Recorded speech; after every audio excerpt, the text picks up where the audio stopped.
ಹೆತ್ತ ತಾಯಿ ಎಷ್ಟು ನಮಗೆ ಮುಖ್ಯವೋ ಅಷ್ಟೇ ನಮ್ಮ ಧರ್ಮ, ನಮ್ಮ ಸಂಸ್ಕೃತಿ, ಪರಂಪರೆ, ಆದರ್ಶಗಳು ನಮ್ಮೆಲ್ಲರಿಗೆ ದಾರಿ ದೀಪ ಅನ್ನುವುದನ್ನು ಯಾರೂ ಕೂಡ ಮರೆಯಬಾರದು.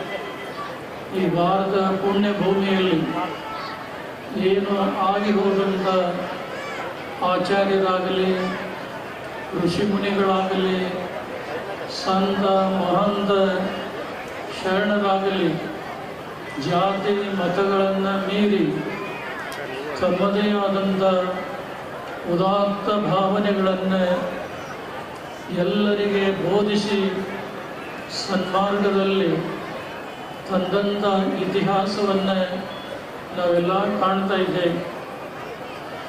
ಇವತ್ತಿನ ಆಧುನಿಕ ಕಾಲದಲ್ಲಿ, ವೈಚಾರಿಕ ಯುಗದಲ್ಲಿ ಯಾವುದೋ ಒಂದು ಹೆಸರಿನಲ್ಲಿ ನಮ್ಮ ಭಾರತೀಯ ಉತ್ಕೃಷ್ಟ ಸಂಸ್ಕೃತಿ ಆದರ್ಶಗಳನ್ನು ಕಲುಷಿತಗೊಳಿಸುವಂಥ ಕಾರ್ಯ ನಡೀತಾ ಇದೆ.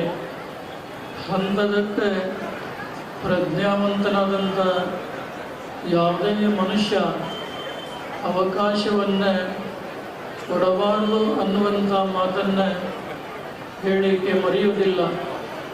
ಮನುಷ್ಯನಲ್ಲಿ ಬೇಕಾದಷ್ಟು ವೈಚಾರಿಕ ಮನೋಭಾವನೆಗಳು ಬೆಳೆದು ಬರಲಿ, ಆದರೆ ಮನುಷ್ಯನಲ್ಲಿ ನಾಸ್ತಿಕವಾದಂಥ ಭಾವನೆಗಳು ಬೆಳೀಲಿಕ್ಕೆ ಯಾರೂ ಕೂಡ ಅವಕಾಶವನ್ನು ಕೊಡಬಾರದು.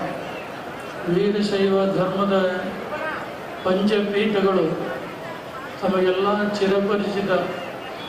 ಈ ಪಂಚಪೀಠಗಳನ್ನು ಯಾರಿಗೂ ಯಾವುದೇ ಸಂದರ್ಭದಲ್ಲಿ ಪರಿಚಯ ಮಾಡಿಸಿಕೊಡುವಂಥ ಅಗತ್ಯ ಇಲ್ಲ. ಜಗತ್ತಿಗೆ ಬೆಳಕನ್ನು ನೀಡುವಂಥ ಸೂರ್ಯ ಚಂದ್ರರನ್ನು ಪರಿಚಯ ಮಾಡಿಸಿದರೆ ಎಷ್ಟು ಅಪಹಾಶ ಆದೀತೋ ಅಷ್ಟೇ ಪಂಚಪೀಠಗಳನ್ನು ನಾವೇನಾದರೂ ಪರಿಚಯ ಮಾಡಿ ಕೊಡ್ತೇವೆ ಅಂದರೆ ಅಂಥದ್ದೇ ಭಾವನೆ ವ್ಯಕ್ತಪಡಿಸಬೇಕಾಗ್ತಾ ಇದೆ. ವೀರಶೈವ ಧರ್ಮದ ಪಂಚಪೀಠಗಳು ಪೃಥ್ವಿ, ಅಪ್ಪು, ತೇಜ,